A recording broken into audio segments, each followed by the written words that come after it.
So, Matt, yesterday I got in an argument with my elderly neighbor, and he taught me a valuable lesson.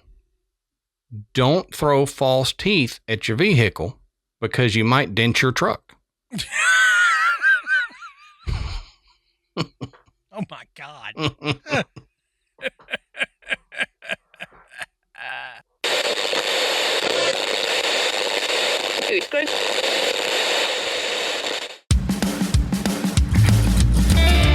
Good evening, everybody, and welcome to the Graveyard. Thank you for joining us tonight. My name is Adam. And my name's Matt. Now, pull up a tombstone or settle into your casket and get comfortable because this is Graveyard Tales.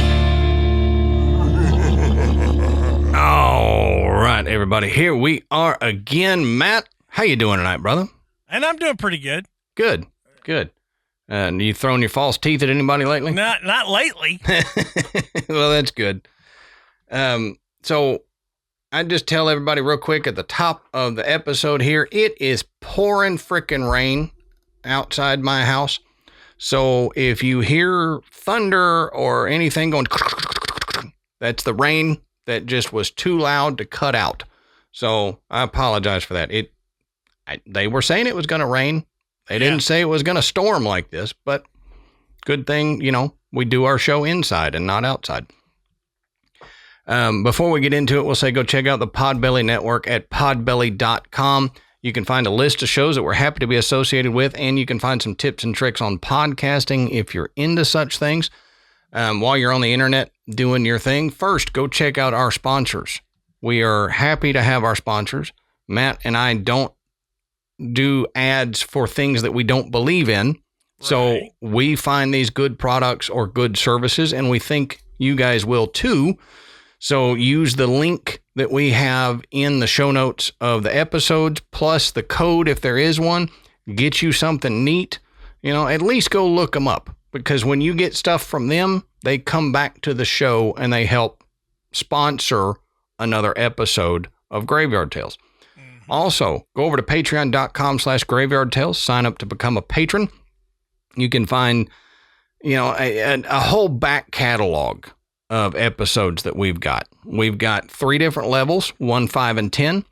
And our $1, they get bonus episode a week, like all the other tiers do. Our 5 and 10 get audio and video versions of those bonus episodes, and they get ad-free audio and video versions of the main episodes. Our $10 a month, they get all of that, plus they get our second show, Side Quest, which, Matt and I are having a great time with. It's a little bit of everything, and you get to see a different side of me and Matt. It's us just joking around, having fun, trying to make the other one either laugh or, be disgusted or something. Disgusted. Yeah. You don't know what I've got in the works, Matt. Yeah, I might have something in the works. I know. I don't. But go over there, patreon.com/Graveyard Tales. Sign up to become a patron. I promise you're going to enjoy it if you like me and Matt.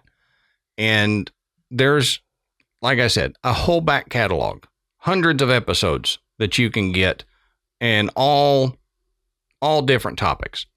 So on that note, Matt, what are we talking about tonight, brother? Well, tonight we got into a topic that we thought was going to be pretty cool. Mm-hmm. And as we started researching it, we kind of realized we had more than we could do in one show. So we decided that tonight is going to be part 1 of this show. And then we've got part 2 coming up next week. And I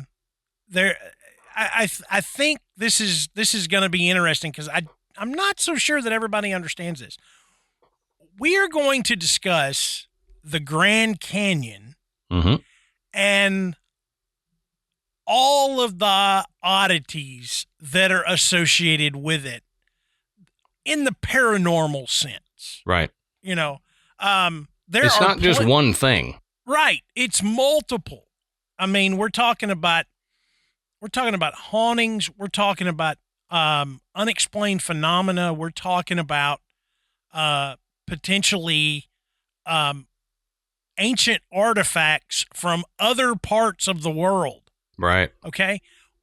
It boggles the mind, because I had always heard a few stories, but I had never looked into it, with any kind of depth, Right.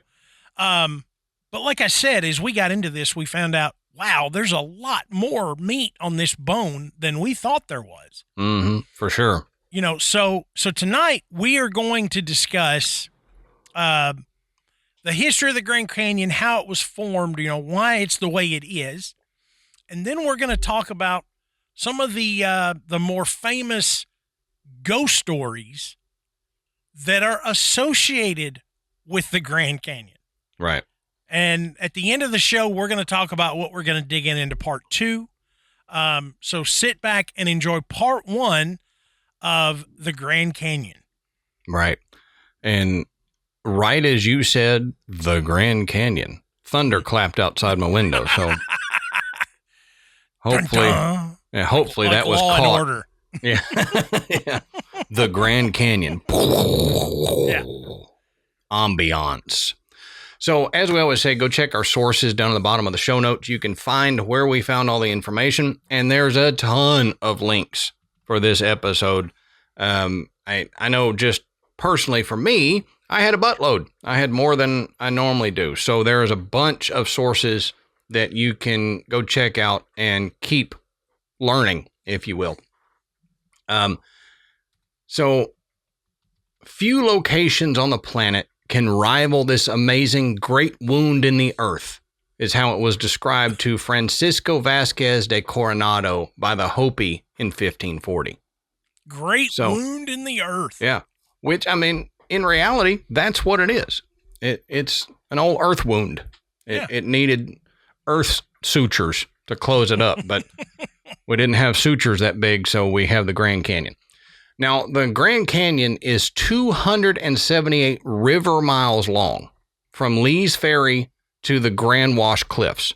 So 278 miles of river flow through the Grand Canyon. Mm-hmm. Now, the Grand Canyon's minimum width is about 600 feet at Marble Canyon. The average width is about 10 miles from rim to rim. So imagine that. Yeah. It's 10 miles wide is the average. The maximum width from rim to rim at a certain point is 18 miles. So you can be standing on one side, and if your vision is bad enough, you can't see the other side. Right. Yeah, that's it.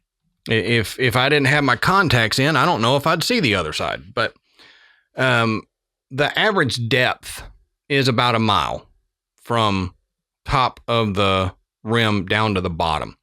The deepest point is 6,000 feet from top to bottom. So the south rim... And that's remarkable, too. 6,000 feet. I know. I mean... Just, it's hard to fathom. You can't really picture that in your head, that there's this much land, if you're standing at the bottom, that there's this much earth above you. Yeah. Yeah. I mean, that's crazy. Mm-hmm. I mean, you think about if you started digging. Yeah. After you got about 6 feet deep, you'd be like, God dang, it's a deep hole. You're right? Not even, Grand Canyon's like, hold my beer. Exactly.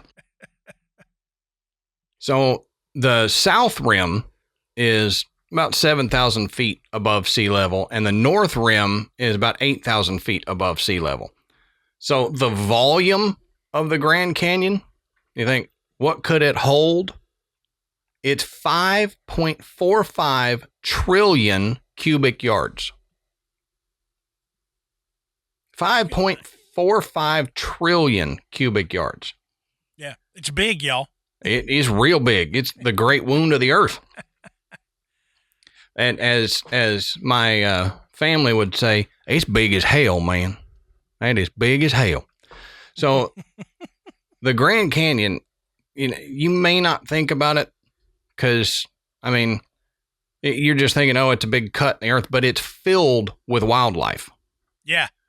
373 species of birds live in the Grand Canyon, and 91 species of mammals live in the Grand Canyon. And some of those are endangered species. Like I said, 7 endangered species that live in the Grand Canyon.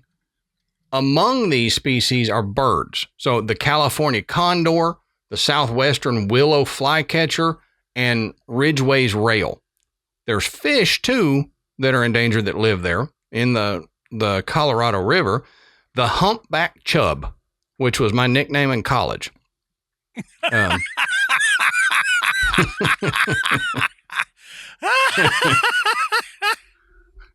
And a fish that's named after Matt's nickname in college, the razorback sucker. Yeah.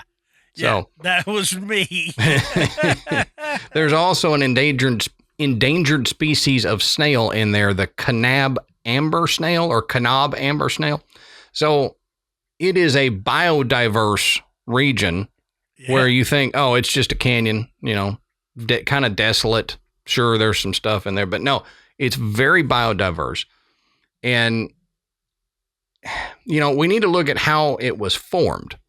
So between 70 to 30 million years ago, plate tectonics pushed the region upward, resulting in this high, kind of flat Colorado plateau. Well, then about 5 to 6 million years ago, the Colorado River began to carve its way into this plateau. And still, the Colorado River is carving its way down and widening the Grand Canyon. Mm-hmm. A lot of people look at it and they think, oh, this is how it's going to be. Well, you come back to it in 1,000 years from now, it's going to be wider, it's going to be deeper, because the river flowing through it continues to cut into the rock and the earth in the Grand Canyon. So I just had to put this in. What is a canyon? In case there's people out there going, I don't know what a canyon is. It's a type, quote, a canyon is a type of erosional valley with extremely steep sides, frequently forming vertical or nearly vertical cliff faces. The term gorge is often used interchangeably with canyon, but it generally implies a smaller, particularly narrow feature. So we call this the Grand Canyon because it's wide and deep. If we'd have said, the mediocre gorge, then it would be a lot smaller, narrower, wouldn't hold as many cubic yards as the Grand Canyon does. So from the National Park Service, it says geologists call the process of canyon formation downcutting. And downcutting occurs as a river carves out a canyon or valley, cutting down into the earth and eroding away rock. So they say downcutting happens during flooding, when large amounts of water are moved through a river channel and large rocks and boulders are carried too. Mm-hmm. So if you think about it, these rocks kind of act like chisels. And as the flood brings a rock through, it hits the rock that's there and chips off a piece. So it chips its way through. And a lot of this happens, a lot of gorges and stuff that we have happened during the Ice Age when glaciers were moving through and dragging rock and chiseling it out. But this one was formed, they think, mostly by the Colorado River flowing through, dragging rock and just cutting its way down. Right. Now, we got to look at where it is, because a lot of people may not be up on where the Grand Canyon is, even if you live in the United States, and we've got a lot of listeners that don't live in the United States, so we need to look at where it is. Well, from Gaia, This says, below the Utah-New Mexico border, running along the western edge of sprawling Navajo, Havasupai, and Hualapai reservation lands, the Colorado River has patiently carved a geological masterpiece, the Grand Canyon. And that's true. Yep. The Grand Canyon is quite a masterpiece of geology. This says, dominating the landscape beyond the Rocky Mountains, the immense Colorado Plateau stretches 130,000 square miles from Wyoming border to the north and the Arizona-Nevada border to the east, and beyond the Four Corners region along the Colorado-New Mexico border further east. So that area in the Four Corners region, there's a lot of strange stuff that happens in that area. So it kind of, to me, it seems natural that the Grand Canyon would have some mystery around it. A lot of people, I think we've talked about it when we talked about ley lines. A lot of people say that area is just inherently mystical. It has a mystical feel to it. Well, I mean, you look at some of the Native American legends around like the mountains and the hills and the rock formations. Why wouldn't the Grand Canyon be right in the middle of that? Right. Now, there's a lot of tribes of Native Americans that live in this area and have for centuries. Some of the tribes that live in and around it now are the Havasupai tribe, and I apologize if I mispronounce these. I'm trying. Matt's light just went out. So if you're watching the video, Matt just got real dark. Yeah. Talk amongst yourselves. Right. So while he's fixing that, I'll keep going. Some of the tribes that live around the area now are the Havasupai tribe, the Hopi tribe, the Hualapai tribe, the Paiutes, the Navajo Nation, the Pueblo of Zuni, and the Apache Nation. Now, this says, quote, today, 4 tribes of Native Americans live near the canyon. The Hopi, the Hualapai, and the Havasupai, and the Navajo. However, it was the ancient Anasazi civilization who were originally living in these areas long before the arrival of other tribes. All right, so let's talk about a new sponsor of Graveyard Tales, and that's Graza. Now, everybody knows I love cooking, I love food, all that stuff, and what's actually taken what I cook and what Ashley cooks up to the next level is Graza. It is our olive oil of choice now. It's top notch. It's an extra virgin olive oil at affordable, everyday prices. It's fresh, it's never blended, and it's made from only one kind of olive from one place, the olive from Jaén, Spain.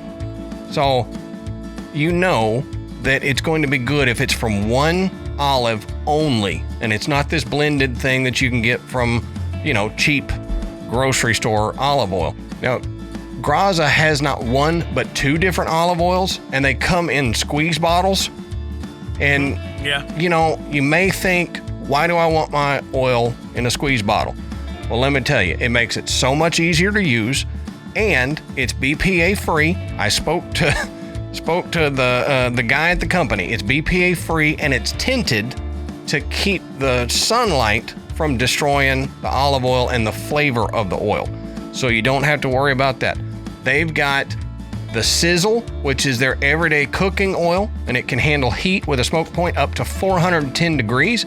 And they've got the Drizzle, which is this super punchy, flavorful finishing oil that you can use as salad dressing or, dip a baguette into or whatever you want. And I'll tell you on that Sizzle, Matt, we are loving cooking with that Sizzle.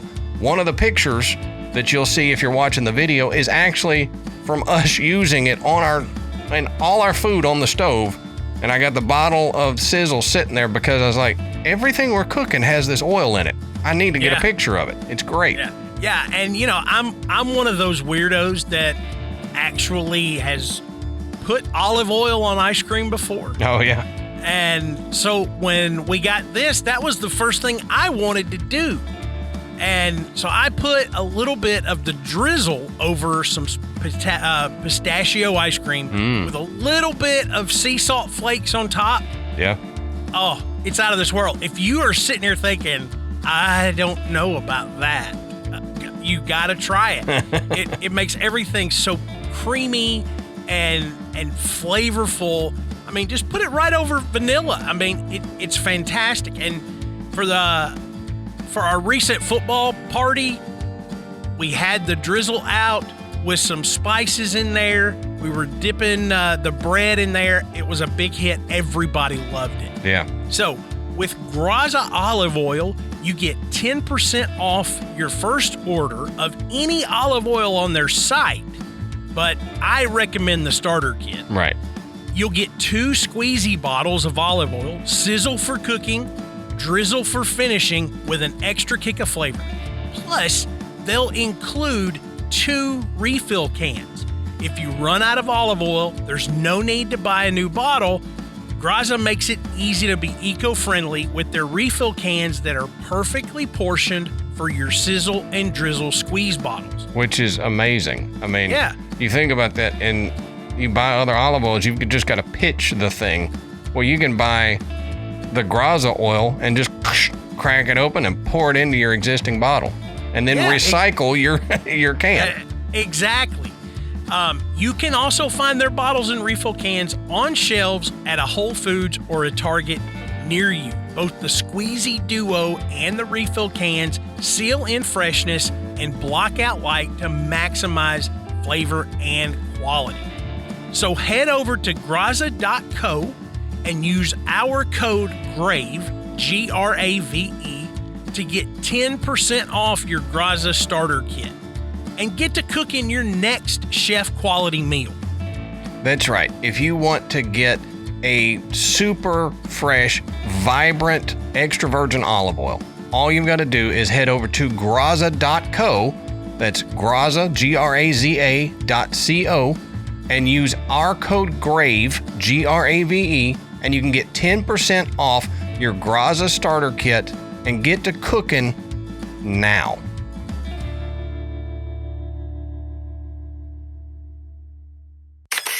They were the ones that lived in the area when the Spanish explorers, which gave them the nickname of Pueblo, meaning the people, in Spanish, arrived to the area of the Grand Canyon searching for the legendary 7 cities of Cibola.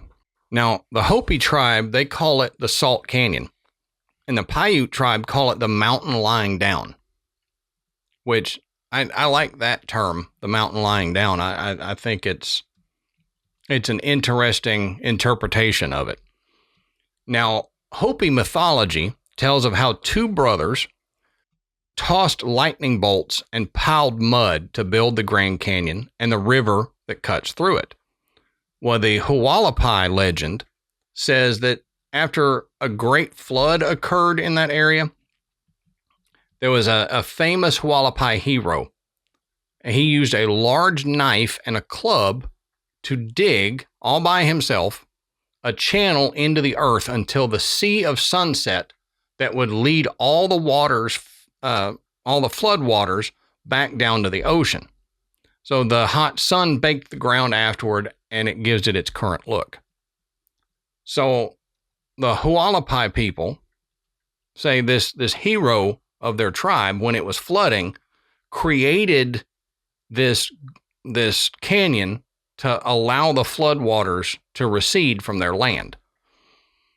The Navajo legend also has a flood in the creation of the Grand Canyon, but this one was so big that it almost drowned all of their ancestors. But they managed to save themselves because they transformed into fish that lived in the water for a very long time. Mm-hmm. Now, in this version, the water flowed off by itself, leaving eventually the land in the shape of the Grand Canyon that we have today. And the Navajo ancestors then transformed themselves back into human form and inhabited the land again. Now, I said all the Native American tribes have lived around this for centuries. Well, I found a thing that said the first documented white man to, quote, lay sight on the confluence area in Marble Canyon was a man by the name of Seth Tanner. He was a Mormon pioneer, and he married a Hopi woman. Now, he apparently had really good relations with the Navajo and the Hopi tribes in the region. But when the Hopi learned that he had seen the sacred site of the Marble Canyon area, because to them this was, a sacred site, rightfully so. Mm-hmm. But when they found out that he had seen it, they blinded him because he had seen a sacred site that he was not supposed to see. Right. Well, his life was spared because of his Hopi wife, but he was told that he was never allowed to speak of what he saw, or his tongue would be cut out. Dang. So they took. I'll be quiet. Yeah, no joke. They took it very seriously. This sacred site. No outsiders were supposed to see it, and you can't talk about it now that you've seen it. Now, I talked about bunch of different tribes living there for centuries and everything. And Matt mentioned in the beginning about artifacts that have been found there. Well, we need to look at some of the artifacts here that have been found. And they've done excavations in the Grand Canyon and everything. Well, they found artifacts from the Clovis people, the archaic culture, the basket makers culture, and ancestral Puebloan people, as well as more recent findings from other indigenous tribes like the Navajo, Hopi, and the Southern Paiute. But they found 2 spear points and just little fragments, really. And they're apparently the oldest surviving artifacts that they've been able to find so far in the Grand Canyon. And these were Clovis points, which I think we've talked about the Clovis people before, but Clovis people were thousands of years ago. Right, right, yeah. These spear points, they date between 9,200 BCE to 8,900 BCE. And they found some Folsom fragments between 8,900 BCE and 8,200 BCE. So think about how old, Matt, these spear points are that they found. Oh, I know. It's just insane. It's mind-boggling. Well, the Clovis point they found was made of paleo pink stone, which is a type of silica, and it's more fragmented than the Folsom spear point, which is almost complete. But the Clovis fragment wasn't from the Grand Canyon area. It originated in the Chusca Mountains and brought to the Grand Canyon. They found what they say are artifacts that were made by whittling small sticks into the shapes of animals, like deer and bighorn sheep. And they say they're palm-sized artifacts, and they date to about 4,000 years ago in the late Archaic period. And they're, little figurines, and they were found in other areas by the hundreds. And so they would split and shave twigs into and kind of wrap them into the shapes of animals. And they say because of the hundreds of them that were found in certain areas of the Grand Canyon, they feel like they were manufactured in this area. Some of the figurines actually had small spears that were piercing through the bodies of these animals. So they think they maybe were talismans, for good hunting, a good, wear this when you go out hunting and it will help your hunting success. Well, the basket maker culture that lived there, they were known to live in the Grand Canyon from 550 to 825 CE. And they get their name because of the high quality baskets that they made that were woven together so tightly that they could hold water, which is incredible to me that you've woven fibers together so tightly that you can hold water in them. Now, some of the caves where they were found are dry enough that these pretty perishable artifacts actually survived. And they say the baskets that they discovered don't have any, zigzag patterns that you would normally find with this basket maker culture. But some of the pottery that was found there does have that pattern on it. Mm-hmm. But the ceramics that they found and the woven bowls that they found, they say they range between the size of a salad bowl and the size of a soup bowl. Yeah. To kind of picture that. Now, I'll end my notes with this. The Grand Canyon in Arizona is estimated to have between 1,000 and 2,500 caves, but only 30% of those caves have ever been explored. There's caves in the Grand Canyon that contain important archaeological sites, rare minerals, and rare cave features. The Grand Canyon Caverns is the only accessible cave system in the Grand Canyon area, and it's located about 210 feet below ground level, and it's one of the biggest dry caverns in the United States. And I don't think many people think about the Grand Canyon having caves and caverns. Right. But I know I didn't, several years ago. Yeah. Until you get into some of the weirdness that surrounds the Grand Canyon. But it does. It's not just one long cut in the earth. There's that long cut in the earth, but within that are caves and caverns and one of the biggest dry cavern systems in the world. Yeah. Under the Grand Canyon. And why wouldn't it? Sure. It makes sense once you think about it, but yeah.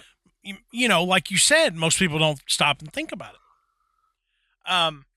What's amazing to me is that there's really only that one accessible now. Mm-hmm. I mean, and you've got all these others. Now, understandably, there is a safety risk. I mean, God, how many times have I seen that damn nutty putty thing where that guy gets, he got stuck. It makes me claustrophobic just thinking about it. So, there's plenty. Yeah, there's plenty of that there.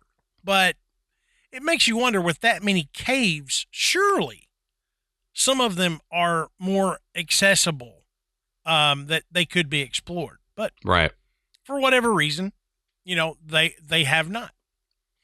But we promised to tell you about paranormal activity at the Grand Canyon. Mm-hmm. Which, again, a national landmark, a geological landmark, you don't necessarily think about there being paranormal activity.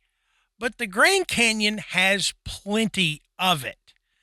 And, especially around the North Rim.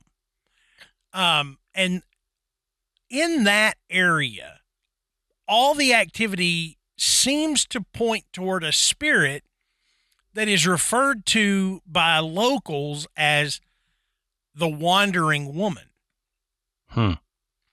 Now, her apparition is said to be frequently seen on the Transept Trail, and she is dressed in a white dress with blue flowers, which is consistent with the legend. So, as the story goes, a young woman who traveled there with her husband and son shortly after the Grand Canyon Lodge was built in 1928, the husband and son went for a hike on the Transept Trail, which travels from the lodge to the North Rim campground, and the mom decided that she was going to stay behind. So the father and son were caught in a storm. They lost their footing and they fell to their deaths along the trail. So the mother, in obvious distress, goes out looking for her husband and her son while wearing a white dress with blue flowers. And so she searched and searched, and eventually she learned that her husband and son had died.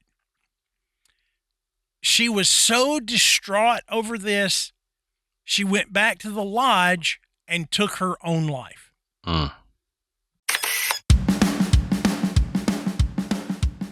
All right, so let's talk about another new sponsor to Graveyard Tales, and that's Beam.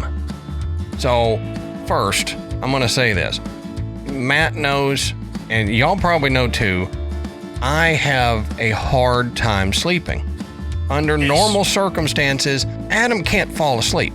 I lay down and my brain starts going like crazy, and if I do get to sleep, then I'm waking up constantly. And you notice after a while that lack of sleep negatively impacts your life. Yeah. And the thing about sleep is it's for whole body health. Your mind and your body perform at their best when you get good sleep. And proper sleep can also increase focus, boost energy, and improve your mood. And I've tried other sleep products and they just don't work. Or you wake up feeling groggy the next morning because they're still hanging on, and you're like, yeah, I slept good, but I could still be sleeping, and I've got stuff to do. And we're excited, so excited, to talk about Beam's Dream Powder, which is a science-backed, healthy hot cocoa for sleep. This product has single-handedly changed the way that we sleep for the better. Right. This Beam's Bedtime Essential, it is so decadent and completely guilt-free, and it's available in some amazing flavors like sea salt caramel, which is my new favorite flavor. Brownie batter. That's mine. Vanilla chai. Come on. And the Beam Dream Powder original flavor, cinnamon cocoa. I mean, you can't choose a bad flavor. Right. They're all going to be great. Each serving is only 15 calories and 0 grams of sugar. We can say this with confidence. Better sleep has never tasted better. That's right. And like Adam said, other sleep aids they can make you kind of the next day. Mm-hmm. You're groggy. You feel like, I didn't get it. But Dream contains a powerful all-natural blend of reishi, magnesium, L-theanine, apigenin, and melatonin to help you fall asleep, stay asleep, and wake up refreshed. That's the magic 3 right there. Mm-hmm, absolutely. Beam Dream is easy to add to your nighttime routine. Just mix Dream into hot water or milk, froth, and enjoy before bed. And I'll tell you what, the ritual of doing that is just as comforting as the Beam Dream Powder. Make up a little nighttime hot cocoa with brownie batter, which is my favorite. I like brownies. Sorry, but this has 0 sugar, so I can do it right before bed. Yeah. So if you want to try Beam's best-selling Dream Powder, get up to 40% off for a limited time when you go to shopbeam.com/grave and use our code GRAVE, GRAVE, at checkout. That's shopbeam, BEAM.com/grave, GRAVE, and use our code GRAVE for up to 40% off. You can't go wrong.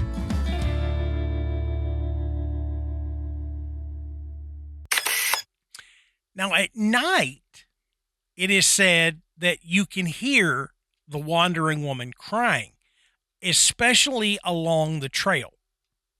So out there where you wouldn't expect to be hearing the sound of someone crying, that's what you hear. Right. And there's a lot of people that say, listen, and Adam's talked about it, there's a lot of wildlife around here. There's a really good chance that that's what people are hearing. There is a really good chance that that's what they're hearing. In some cases, yeah. But I don't think that they're seeing, a coyote or something wearing a white dress with blue flowers. Right. if they see that, then they need to start looking for the Roadrunner. Because exactly. He's around there somewhere. And watch for an Acme box. Acme box, and a deck-up train tunnel painted on the side of the wall. Mm-hmm. Mm-hmm. But they say that to this day, if a door is left open at the Grand Canyon Lodge, it slams shut abruptly. I don't know what that has to do with the Wandering Woman, but she doesn't like open doors. She's like, look, you're leaving these doors open. We can't pay to heat the entire Grand Canyon. That's right. Shut the door. I'm not air conditioning the whole.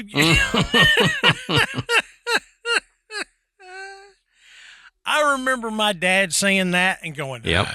And then I've said it. Oh, yeah. I'm telling you. Yep. Well, now, that's the same thing with the light switches. Like, Dad would get so mad at me if I left the lights on, and now I find myself going behind Michael flipping lights off. I do too. Why are all these lights on in the house? Every morning I go behind and turn off all the kids' lights. Mm-hmm. Now, the Grand Canyon Lodge, interestingly enough, burned to the ground in 1932. Jeez. And some of the witnesses reported seeing a woman's face in the flames. Now, oh, wow. And this is according to the book Haunted Hikes, Spine-Tingling Tales from North America's National Parks. So this isn't just one of those, you came across it like, oh, well, that's neat. No, this was actually published in a book because so many witnesses claim to have seen this woman's face in the burning lodge. Yeah. Now, roughly 900 people have died within the Grand Canyon's boundaries since the 1800s. And that includes those in the tragic 1956 plane crash that killed 128 people. Dang. So you can guess that there's probably a ghost or two hanging around here. Oh, yeah. Now, Marjorie Slim is her nickname, Woodruff, is a naturalist who's been hiking in the Grand Canyon for 50 years. And she knows all of these stories. And she's even had a few experiences herself that she has a hard time explaining. Now, she says once while backpacking deep in the backcountry inside the park, she and a friend heard footsteps outside their tent, even though there were no other hikers around. That would be creepy. I've seen videos. Have you the videos of people that are out camping by themselves in a tent at night, and they hear stuff like that, and they're sitting there going, "Oh my God, who is that? Hello?" And I'm like, even if that's fake, it's creepy as all get out, man. Yeah. I don't know that. I know you have, but I don't know that I am built for that kind of outdoor activity. To camp in a tent by myself. Dude, it's nerve-wracking. I know why. So why do it? I don't know. I did it because I wanted the experience to do it. Yeah. And like my thing, when I did it, I was on an island in the middle of Percy Priest Lake. Yeah. Yeah. So I knew who was there. And to get to, it was a small enough island that to get to the island, I would hear your boat coming up, right? Mm-hmm. And it's still like my biggest fear is people. Yeah, right. When I'm out there doing it. So camping in a campground in like a national park, other people can just walk up on you. Oh, sure. And that's the thing that is always nerve-wracking to me. It's like animals, most of the time, the only thing that's going to mess with you is like a raccoon trying to get into your tent. And, bear, for the most part, will leave you alone. Mm-hmm. They might get your food, but they're going to leave you in the tent alone for the most part. Mm-hmm. People, though, you hear footsteps walking around outside your tent. you're going to freak out and think, okay, I got to defend my life here because this person is coming for me. Right. Yeah. And that's my biggest fear with like camping in a national park or state park is the other campers. And so to be laying there in the middle of the night and hear footsteps outside of your tent. Right. Yeah. I would be on high alert and I probably wouldn't sleep the rest of the night. Oh, no. No. And of course, my first thought wouldn't be ghost. I'm like you. It'd be another person, which I'm much more fearful of. I'd rather deal with a ghost than just some random human. Marjorie says that another time, after joining a gathering inside the Shrine of Ages, multi-purpose building, it sits right on the rim. She and a ranger were hanging out alone, and they heard music playing in another room. But when they went to investigate, there wasn't anyone in there. That's weird. So it is kind of weird. And there are stories of people hearing music, somewhere in the canyon with no known source, which I'm thinking, okay, that's really odd. But again, there have been times where I have heard the wind or I have heard other noise or just the outside street noise and thought, I'm hearing music. Yeah. And I'm not. It's just whatever I'm hearing, I have created a beat in my head. It's kind of like, what is that? Pareidolia. Yeah. So, except it's audio. I'm not seeing something and making sense of it. I'm hearing something and making sense of it. Ear pareidolia. Yeah, that's what. Yeah, audio pareidolia. Now, the fact that I had this next place, I had never heard of. I didn't realize was out there. Phantom Ranch. You ever heard of that? No. It just tells you, just straight up. Yep, it's Phantom in the name. Ranch. Yeah.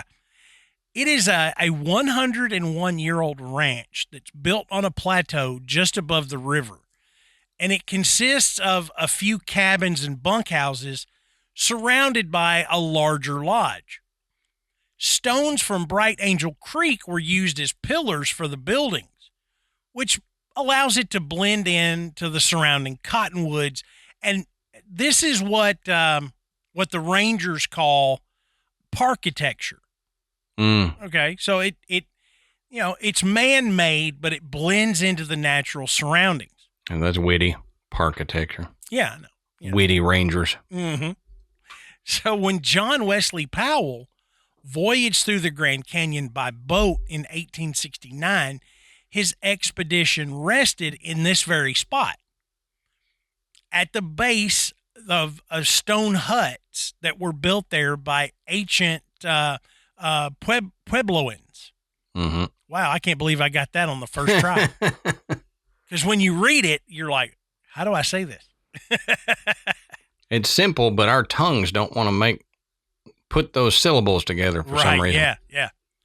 Now, John Wesley Powell was a one-armed Civil War hero whose Grand Canyon expeditions helped fill in the last unknown areas of the American West. Now, he did not die there, but supposedly his ghost still haunts the Phantom Ranch and nearby Phantom Creek. Well, if he loved it, we've heard stories about, spirits coming back to a place that they loved in life. So it's like Mark Twain. Mark Twain's ghost is seen in several different places right. that he didn't die. He just visited there and maybe wrote about them. Yeah. So maybe you could have an affinity for somewhere in life so strong that your spirit would appear there. Yeah, transitory ghost. Or, you make a decision as a spirit that's where you want to go. That's where you want to go. Or, I want to be at these 2 or 3 different places and you're able to do it. I don't know. Yeah. We don't know how it happens, but we hear the stories. So there's Phantom Ranch and Phantom Creek and Phantom outhouse and what a good night. Phantom they just trailer call hookup it out right there. Yeah. Yep. Phantom septic dump. Stay in the Phantom campground. Nah, I'll pass. Yeah, right. Oh, but this Phantom campsite has hookups, water and electric. That's right. And what's this middle one? Oh, that's the Spirit hookup. You hook up right there. You're guaranteed to be haunted. Pump it directly into your camper. Yes. Now, Marjorie Woodruff, who we were talking about earlier, says she knows of another ghost story about Phantom Ranch. And she says apparently there is a redheaded woman who comes up to people near the ranch and says, I don't know how to get out of here. And then she vanishes. Oh, that's weird. So she does know how to get out of there. Yeah. Liar.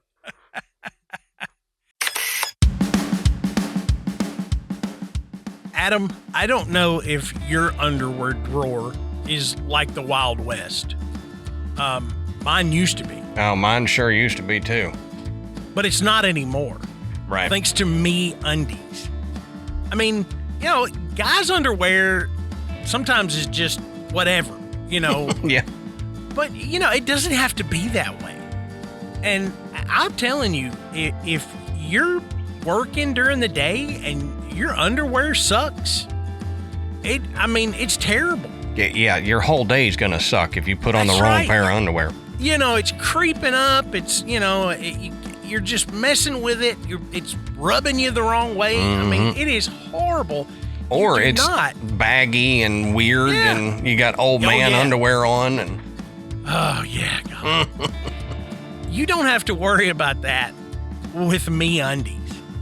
When you open your drawer every morning, you know, hey, this pair of underwear, the Undies, is going to do me right for today. Whether you wear, coveralls, whether you wear khakis, suit pants, or blue jeans, whatever, you're going to feel good, underneath. And no matter what else happens, you've got a soft, nice fitting pair of underwear on, so you can feel good. That's right. And talk about soft. Undies is more than just underwear. I just recently got my pair of Undies lounge pants, and guys, look, I know if you have thought I'm not going to wear lounge pants, I'm good with my old sweatpants, and trust me, you got to trade those sweats in, man, for a pair of these Undie lounge pants. Game changer. They are unbelievable. They are soft. They are so comfortable. They are lightweight. I could never sleep in pants. I can actually sleep in these pants. And if you like the sweatpants style, you can get comfy joggers, and they've got hoodies. Yep. They've got onesies. I'm not gonna wear a onesie, but you might love a onesie, Adam. And the Move Me activewear collection, it is the softest activewear on the market. That's right. And they've got a style for everyone. If you're looking for a specific style of underwear, I can almost guarantee that MeUndies going to have it. They've got the black classic underwear, they've got, expressive funny prints, and they come in sizes from extra small to 4XL, guaranteeing a flattering cut for everybody. And like we mentioned, they are unmatched in comfort. Their signature fabric, micromodal, is soft. It's like a warm hug for your giblets. Yeah. And if you've not felt a warm hug on your giblets, you should, because it's really nice. It's breathable, it's stretchy, and it's so comfortable, and all day wear is not a problem, like we were saying. And I completely agree with Matt on the lounge pants. I'm in them right now. I would show you, but I'd have to stand up, and there's no video on this ad. But just trust me, I've got the lounge pants and the MeUndies boxer briefs on. They're responsibly sourced, so they source their materials, and they work with partners that care for their workers. And if you're not happy with your first pair of undies, it's on Me Undies. Try that at a big box store. That ain't gonna happen. Kidding. Yeah.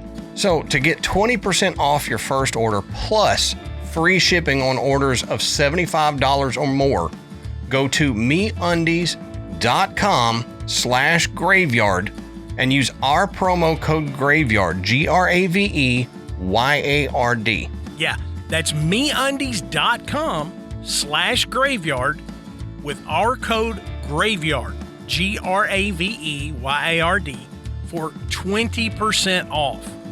MeUndies, comfort from the outside in.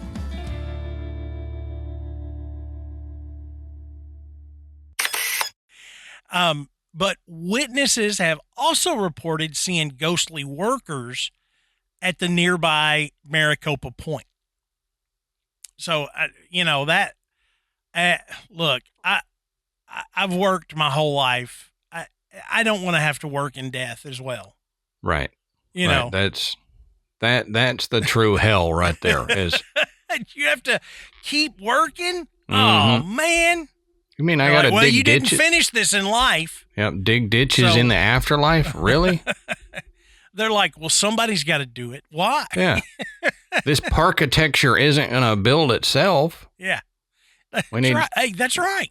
Spirit parkitecture. Let's see. Arizona's Gadsden Hotel. It's another Grand Canyon location that has its share of creepy stories. Many of the alleged supernatural encounters have been recorded by guests themselves and are kept in 2 binders behind the front desk. I love places that do this. Yeah, me too. That give people the opportunity to share their stories for incoming guests. Right. So, I mean, I think it's great. To be able to go to a place that is haunted and say, let me see your book. And they actually have a book of what's happened in whatever room or whatever hall. Yeah. And, to me, it's like, I want to do that as I'm leaving. Like I don't want to color my experience any by what other people have experienced. So if I experience something, I'll put it in the book at the end and I'm going to read it then. Right. But I don't want to read it coming in and going, oh, I'm staying in room 210. Let me see what happened in room 210, Yeah. Well, at the Gadsden Hotel, room 333 is the one that you probably want to avoid. It is supposedly the most haunted. There have been accounts of televisions turning on and off and mysterious knocking coming from the radiators. Did Dimebag Darrell stay in that 333? Yeah. Now, here's a quote from one of the binders. My heart almost came out of my chest, one guest wrote of her experience, but then I thought, pray the Hail Mary, and all was fine. In another testimonial, a guest reported hearing a key turning in the lock, then 2 figures walking into the room as if they just finished a day of shopping, and then they were gone. Okay, that's weird. That is really weird. Go ahead. I don't know how I would feel about that. I know. Like you're in the wrong room. Yeah. Again, with the tent thing, my hackles would be up as soon as I heard the key in the lock. Exactly. And I'd be standing there at the door ready to go. Let's throw down, and then it's like these 2 ghostly figures that walk in. Yeah. What do you do? The ghosts of just old guests that went, souvenir shopping. Yep. Start swinging at ghosts and right through them. Right through them. What would be really cool is if later they said, and then we found a Grand Canyon keychain laying on the bedside table. Yep. There was a bag from the Grand Canyon gift shop sitting on the nightstand. That's right. A piece of fudge in it. I ate it. It's a very unique way for the gift shop to advertise. Yep. I didn't even have to buy this fudge, and it left in my room. It's amazing. Never eat mystery fudge. No. It's never a good idea. It's a good rule in life. That's right. Never eat mystery fudge. No matter where you are, don't eat the mystery fudge. That's right. Especially if it's like Rocky Road fudge. You just want to avoid it. Yeah. I think that needs to be a new Graveyard Tales t-shirt. Don't eat the mystery fudge. Don't eat the mystery fudge. GYT PSA. Oh, man. Now, one lady that visited the Gadsden wrote of something pulling on her hair during the night.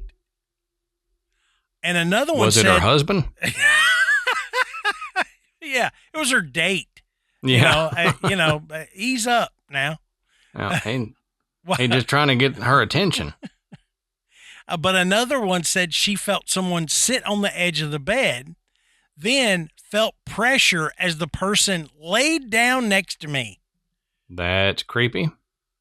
Now, we've heard the sitting on the bed thing a lot, but the whole I'm just going to crawl into bed with you. Yeah, just lay down next to me. Yeah, that's a little much. Yeah. That lady came down the next morning and said, you know what? It felt like someone got into bed with me. That was according to the deputy manager, Brenda Maley, at the time. And she recalled she was standing in the lobby hearing this guest tell her this story. Can you imagine? You come downstairs and the manager's sitting there going, I think that somebody got into bed with me last night. Mm-hmm. What do you say? Congratulations? You'd think maybe there was a lawsuit coming your way or something. Yeah. You're like, well, I can call in the staff from last night. No. I'm sorry. I didn't know Bill was roaming the halls last night. Sorry. Yeah. This one kills me. So on into that story, it says that Brenda Maley apologized and offered up a new room. But as it's written, it says Maley, who said a ghost once pinned her to a bed in room 114. I'm like, wait a minute. I want to know that story. Right. Please tell me that one. That one. They're like, oh, and by the way, the deputy manager once got pinned to a bed in room 114. Wait a minute. Yeah, that's not a brush off story, guys. Yeah, just in passing, like, stop. Wait a minute. Go back. Yep. Tell me more about this. This seems more interesting than the other one. That's exactly right. Amateur ghost hunters have also sent in photographs of paranormal phenomena, including an eerie photo of a shadowy, translucent cowboy sitting on a couch in the lobby. Now, that's kind of what I would expect. Yeah, Translucent Cowboy, that's a good album. Yeah. Yeah, that's a band name right there. Translucent Cowboy. It wouldn't fly because people wouldn't be able to spell translucent. Yeah, right. Exactly. It would be TR. Oh, whatever. The see-through cowboy. Now, check this one. I love this because I came across this, looking up the Gadsden Hotel stuff. Here is a review that a visitor left on a website about their stay at the Gadsden. Okay. My grandparents made me stay in the hotel, and before I even went inside, I got chills, and I didn't want to enter. Coming into the hotel, I had no idea of its haunted past.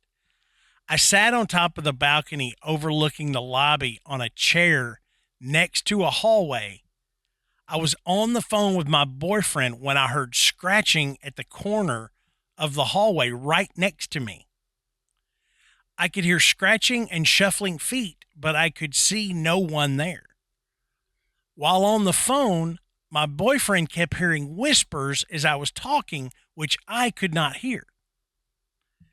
That experience did not scare me nearly as much as the experience I had while trying to sleep. I laid down and was almost asleep when I heard loud thumping coming from the uninhabited rooms above me. Then came the laughing. Oh, no. Says, I can't begin to describe the god-awful laughing I heard. It was a woman at first laughing right next to my ear. No. Then I heard her outside the room by my door. As soon as she stopped laughing, I heard such a violent and the loudest and most violent laugh in my life. The more scared I was, the closer it came to the bed. I really, really don't recommend this hotel to people with mental health disorders or sensitivities because they will take advantage of that. See, we've talked about that before. Oh, man. Yeah, no, that laughing, that's bad enough, but laughing right next to you in your ear. Yeah, and getting closer to you, the more scared you get. Yeah. That just makes it worse. And this was just a review of their stay. Yeah, right. I mean, there's nothing else about the hotel other than, oh my God, it scared the life out of me. Yeah. Looking up Yelp reviews to see if you're going to stay there, and then you see this. That's right. I ain't staying there. Now, along the North Kaibab Trail, near the Phantom Ranch we've talked about earlier, is the grave of one Reese Griffiths. Now, Mr. Griffiths was the foreman of the blasting crew that was clearing out a section of the area. In February of 1922, he was crushed by a boulder. Good Crappy grief. way to die. God. Talk about Wile E. Coyote. Yeah. Yeah. But before his death, he'd expressed his wishes to be buried in the Grand Canyon. And his grave is located between Black Bridge and Phantom Ranch. So you can find it situated directly across from the Pueblo ruins. Since his death, many visitors have seen his ghost walking through the trails of the region. Others have seen a small light hovering immediately above his burial site. Most visitors that have seen the spirit of Reese Griffiths have observed it when camping around the North Kaibab Trail. There's a grave. There's a grave. Yeah. There. A more, marked grave. Right. A more recent marked grave. Right. Oh, there's no telling how many unmarked graves are there. Yeah. But yeah, a marked grave. So, like I said, there's a lot about the Grand Canyon that I didn't know. Now, on the south rim, there is an adobe-style structure called the Hopi House. It was built in 1904, and it served to showcase the art of the local Hopi Indians. Today, this structure is still used as a gift shop, and according to those that work in the shop or have visited it, there are two spirits that frequent the building, and these spirits are often called the Brown Boys. It is said that they run around the structure in the evening hours, turn off electrically powered items, and even throw things. Many paranormal investigators refer to the spirits as poltergeists due to their behavior. And it says, if you're planning on meeting the boys, the Hopi House is located on a trail next to the El Tovar. I don't think I would plan on meeting those people. That's exactly right. No. They don't seem like good people. That don't buy your souvenir there or go during the day because apparently they're only active at night. Yeah. I wonder why they're so angry.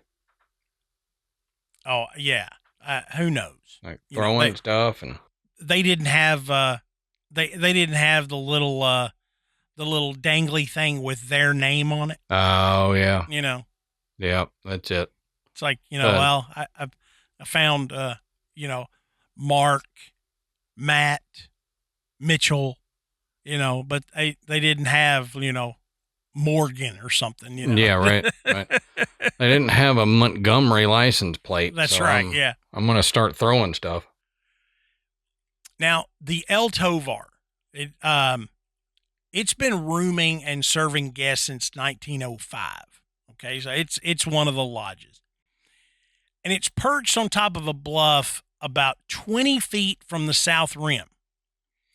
And the El Tovar has this fantastic view of the wilderness, but the ghost stories that come out of the El Tovar are much, much wilder. And these come from the tourists and the staff. Now, over the past few decades, there's been a number of strange occurrences that have been documented at the El Tovar Hotel. There was a painting that followed viewers wherever they went.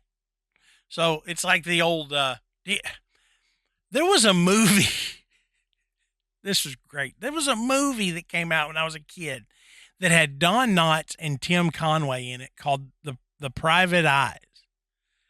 And one of the things was that the house they're investigating has got like these little secret passages, and they poke out the eyes of the picture, Mm-hmm. the eyes come out, and then the real eyes are there looking around, moving. Yep. Yep. I always think about that when somebody says that painting's looking at me, and I'm like, there's somebody behind it actually looking down around. Mm-hmm.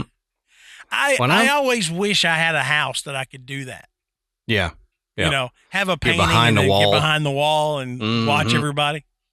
Yeah. I've seen paintings that seem to follow you. Oh yeah. But you realize that it's an optical illusion. Exactly. So that could be what's going on with them, but it could also be that, they have ghosts that are looking out of the painting. Yeah. We talk about Occam's razor. It's The most simple answer is that there's a ghost in the painting. Exactly. Why not? Now, hotel staff have reported seeing a phantom wander across the hotel's front stairs and property before suddenly vanishing into thin air. One year during the holidays, a mysterious, well-dressed gentleman welcomed people to a holiday celebration on the third floor. Hey, welcome to the party. And they're like, hey, you see that nice old man over there? Who? Yeah, right. There's nobody over there. We didn't have anybody welcoming anybody. We don't even have a party going That's on. right. There's not even a party. What are you talking about? You can go up there, but that's a storage closet. Yeah. Now, some of the guests have told their own ghost stories there. Tourist Mark Griffith said that his wife felt a presence in their room that pulled her clothing in the middle of the night. And a Los Angeles couple that stayed at the hotel reported that they saw the face of a gray-bearded man peering at them from their TV set. They didn't go on to say they were watching Lord of the Rings or anything, Right. A gray-bearded man. Gandalf? Yeah. They're like, oh, yeah, tonight's movie was Lord of the Rings, and it just got stuck. Yeah. I never knew this movie was that interactive. Now, on the South Rim in El Tovar, the ghost of Fred Harvey is said to haunt the hotel and the trails. Most visitors that observe this spirit say that he appears to them wearing a very long coat and a prominent black hat. Sounds like the same guy welcoming people to the party. It was probably Fred. Fred was known to enjoy a good holiday party. Yeah. Yeah. He was a lush. That's right. Look, the eggnog was always spiked at Fred's parties, always. Now, many guests that have stayed at the hotel have left early because they've seen Fred Harvey's spirit wandering through the rooms and even appearing in the mirror. Now, near the hotel, a spirit of a woman that appears to be from the 1930s has also been seen. And one night watchman who claims to have seen the female spirit left his job immediately and was so afraid that he never came back. He said, I'm out.